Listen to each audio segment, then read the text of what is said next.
नमस्कार। Rajasthan news today में आपका स्वागत है और हम आपके लिए लेके आए राजस्थान की बहुत इंपॉर्टेंट खबरें और हर खबर हम आपको बहुत आसान शब्दों में समझा देंगे। तो देख लेते हैं आज की पहली खबर। राजस्थान में युवाओं को रोजगार और करियर मार्गदर्शन देने के लिए बड़ा कदम उठाया गया है। एक एमओयू के तहत देश की करीब 2 लाख पंचायतों में करियर ग्रोथ ऑफिसर तैनात किए जाएंगे। ये अधिकारी गांवों में युवाओं को पढ़ाई, नौकरी और योजनाओं की जानकारी देंगे। इसका उद्देश्य ग्रामीण युवाओं को शहरों पर निर्भर होने से बचाना और उन्हें स्थानीय स्तर पर अवसर उपलब्ध कराना है। इससे रोजगार के नए रास्ते खुलने की उम्मीद है। और अगली खबर देख लेते हैं। कांग्रेस नेता सचिन पायलट ने सीकर के प्रसिद्ध खाटू श्याम मंदिर में दर्शन कर पूजा अर्चना की और प्रदेश की खुशहाली की कामना की। उनके दौरे के दौरान कार्यकर्ताओं ने जगह जगह भव्य स्वागत किया, जिससे मार्ग पर भीड़ और जाम की स्थिति बन गई। मंदिर समिति ने भी उनका सम्मान किया। इस दौरे को लेकर राजनीतिक चर्चाएं तेज हो गई हैं और इसे अहम माना जा रहा है। और अगली खबर देख लेते हैं। राजस्थान में भर्ती परीक्षाओं में धांधली करने वाले डमी कैंडिडेट गिरोह पर एसओजी ने कार्रवाई की है। जयपुर में मास्टरमाइंड अशोक बिश्नोई समेत 4 लोगों को गिरफ्तार किया गया है। आरोपियों ने 3 डमी अभ्यर्थी और 2 सरकारी शिक्षक भी शामिल हैं। गिरोह लाखों रुपए लेकर असली उम्मीदवार की जगह परीक्षा दिलवाता था। फर्जी दस्तावेज और पहचान बदलकर यह नेटवर्क काम करता था। मामले में और आगे खुलासे होने की संभावना है। और अगली खबर है किसानों के लिए अच्छी।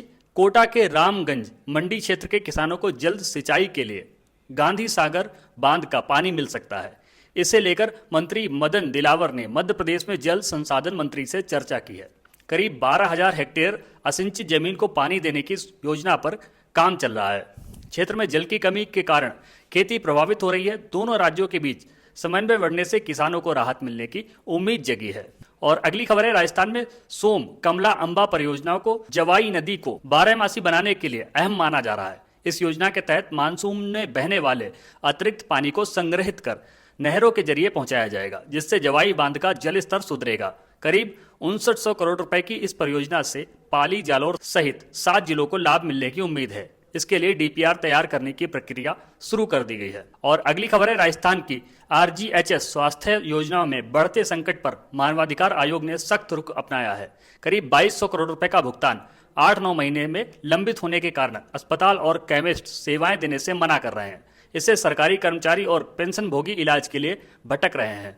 आयोग ने इलाज न मिलना मानवाधिकार का उल्लंघन बताया है और सरकार से इस मामले में जवाब मांगा है। और अगली इंपॉर्टेंट खबर है राजस्थान के स्टूडेंट्स के लिए। राजस्थान में सरकारी कॉलेजों में सत्र 2026-27 के लिए एडमिशन प्रक्रिया शुरू हो गई है। छात्र 1 मई से 15 मई तक ऑनलाइन आवेदन कर सकते हैं। खास बात यह है कि इस बार मूल मार्कशीट से भी आवेदन किया जा सकता है। डिजी लॉकर या ऑनलाइन मार्कशीट मान्य होगी। प्रवेश मेरिट के आधार पर होगा। इस नीति के तहत कुछ विद्यार्थियों को अतिरिक्त अवसर भी मिलेगा, जिससे ज्यादा छात्रों को उच्च शिक्षा का मौका मिल सकेगा। और अगली खबर है। राजस्थान के विशेष स्कूलों में प्रशिक्षित विशेष शिक्षकों की जगह सामान्य शिक्षकों की तैनाती को लेकर मामला गर्मा गया है। यह मुद्दा मानवाधिकार आयोग तक पहुंच गया है, जिसने शिक्षा विभाग से जवाब मांगा है।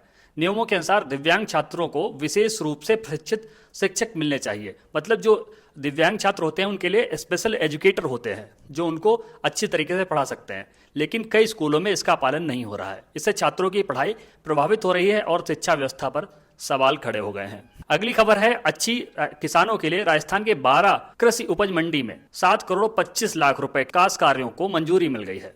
कृषि विपणन विभाग ने कई निर्माण कार्यों को हरी झंडी दी है, जिससे मंडी में सुविधाएं बेहतर होंगी। इसमें नया कार्यालय भवन, ग्रेडिंग यूनिट, शेड और मरम्मत कार्य शामिल हैं। हालांकि करीब 15 करोड़ के प्रस्ताव भेजे गए थे, लेकिन कुछ महत्वपूर्ण कार्यों को मंजूरी नहीं मिली है। जल्द ही टेंडर प्रक्रिया के बाद काम शुरू हो जाएगा। अगली खबर आ रही है भीलवाड़ा से। राजस्थान के भीलवाड़ा जिले के करोई थाने में तैनात 42 वर्षीय एसआई विष्णु कुमार ने थाने की मेस में फंदा लगाकर आत्महत्या कर ली। सुबह पुलिसकर्मियों को उनका शव लटका मिला, जिससे हड़कंप मच गया। बताया जा रहा है कि एक दिन पहले तक वे सामान्य रूप से साथियों के साथ थे। मौके से कोई सुसाइड नोट नहीं मिला है। पुलिस ने मामला दर्ज कर आत्महत्या के कारणों की जांच शुरू कर दी है। और अगली खबर है राजस्थान के युवाओं के लिए, विशेषकर जो बेरोजगार हैं। राजस्थान में बेरोजगारी भत्ता योजना के नियमों में बड़ा बदलाव किया गया है। अब 21 साल से कम उम्र के युवा आवेदन नहीं कर सकेंगे। सरकार ने इसके लिए नया पोर्टल शुरू करने की तैयारी भी शुरू कर दी है। पहले 18 साल से ऊपर के युवा भी आवेदन कर सकते थे, लेकिन अब आयु सीमा बढ़ा दी गई है।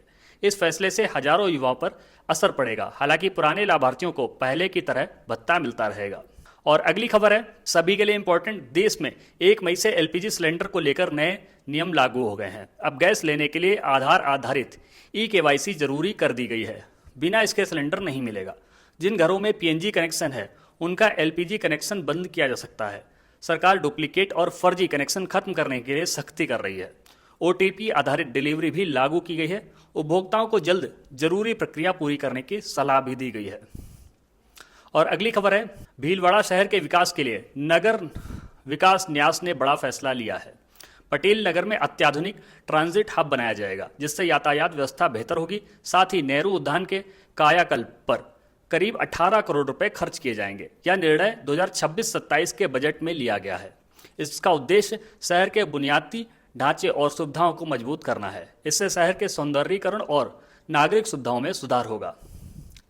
अगली खबर देख लेते हैं। डीम्ड फॉरेस्ट जमीन को लेकर राष्ट्रीय हरित अधिकरण एनजीटी ने सख्ती दिखाते हुए राजस्थान सरकार से जवाब मांगा है। एनजीटी ने पूछा, सुप्रीम कोर्ट के निर्देशों के अनुसार ऐसी जमीनों का नोटिफिकेशन किया गया है या नहीं, और 1 माह में प्रक्रिया पूरी करने को कहा गया है। प्रदेश में लाखों हेक्टेयर जमीन डीम्ड फॉरेस्ट की श्रेणी में आ सकती है। इस आदेश से पर्यावरण प्रेमियों में खुशी है और अवैध निर्माणों पर कार्रवाई की उम्मीद बढ़ी है। और अगली अच्छी खबर है, राजस्थान में सड़क हादसों में घायलों की जान बचाने के लिए नई योजना शुरू की जा रही है। इसके तहत हाईवे के दुर्घटना संभावित क्षेत्रों पर अत्याधुनिक रेस्क्यू वाहन तैनात किए जाएंगे। पहले चरण में मई से करीब 50 वाहन विभिन्न रूटों पर लगाए जाएंगे। इन वाहनों में हाइड्रोलिक कटर और अन्य उपकरण होंगे, जिससे फंसे लोगों को जल्दी निकाला जा सकेगा। जीपीएस सिस्टम से निगरानी होगी, जिससे गोल्डन आवर में समय पर मदद मिल सकती है। तो ये थी राजस्थान की इंपॉर्टेंट खबरें। और अंत में आपसे अनुरोध है कि इस चैनल को सब्सक्राइब कर लीजिए, वीडियो को लाइक करके अपने मित्रों के साथ भी शेयर करिएगा।